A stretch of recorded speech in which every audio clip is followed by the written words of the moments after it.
Helo, shwmae a chroeso nôl I Ddydd Mercher Cymraeg.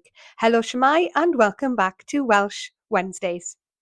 Today's episode is going to go off with a bang as we prepare for NOSON TAN GWYLLT, fireworks night. Even though the origins of this night trace back to English history of the gunpowder plot, we still celebrate with gusto in Wales.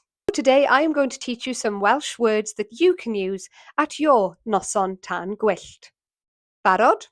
Here we go. First of all, let's get into the meaning of tan gwyllt. It literally translates as wild fire. So, tan gwyllt, fireworks. Coelcerth, bonfire. Ffrwydrad, explosion.